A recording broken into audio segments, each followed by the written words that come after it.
Don't overstock. Mitchell grass, if you harm it, it'll harm you, it won't grow back.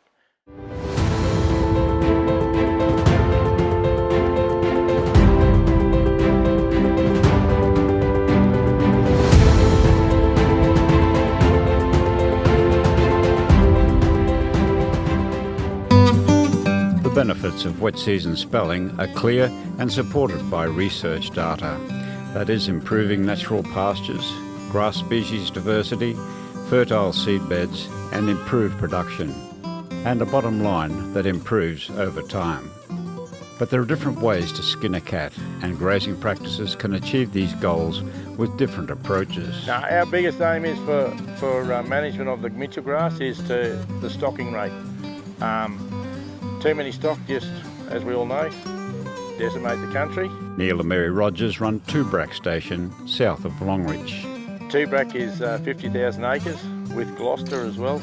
We've been here 125 years. Because of the dingoes and everything else, we're back to 5,000 sheep at the moment. We used to run 10,000, but we've had to fence it, and outside the fence we aim to run 800 head of cattle, but used to only run about 500 head before. Neil Rogers says with a history of more than a century, his family has found the best way of spelling and maintaining country is by monitoring stock levels and destocking to relieve grazing pressure.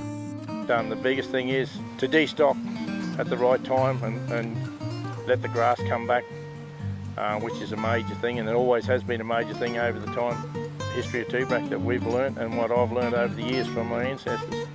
Some of the country does want a spelling, it really does. Like our river country over there, it needs spelling, and once again it needs a big flood over it, and we're due to have it in 20 years. But the seed bed's there, but it needs a flooding to bring that seed up for the grasses. But more inside the fence, the downs and the pebbly ridges, the main thing is not to eat it and look after it if you can. Like now, we're pretty lucky with grass, but when it rains and we're looking for grass to grow back, one of the best things we find is to have sheep in this country. The sheep eat all the herbages and perennials before they start eating the grasses, and that allows the grass to grow back. We've noticed this ourselves with cattle. They eat out the other grasses. They eat out the grasses as well, and therefore your young grasses disappear. But that's the only way that we know of is put your sheep in and let them do it, but less stock so it can grow back again. On Toobrack, Neil reckons gidgee regrowth is a major management challenge. One of the biggest things why we're losing a lot of Mitchell grass out in this country is gidgee.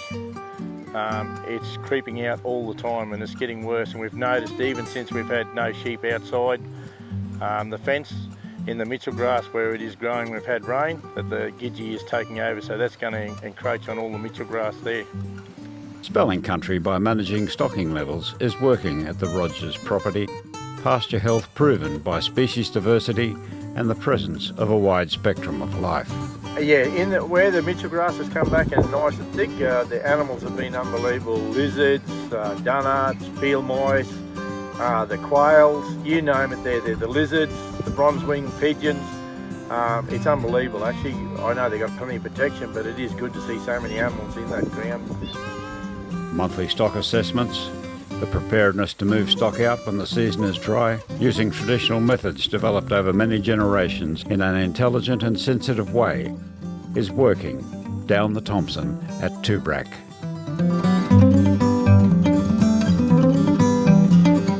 Industry, government and Desert Channels Queensland support the grazing industry in managing for change and a sustainable future on the rangelands.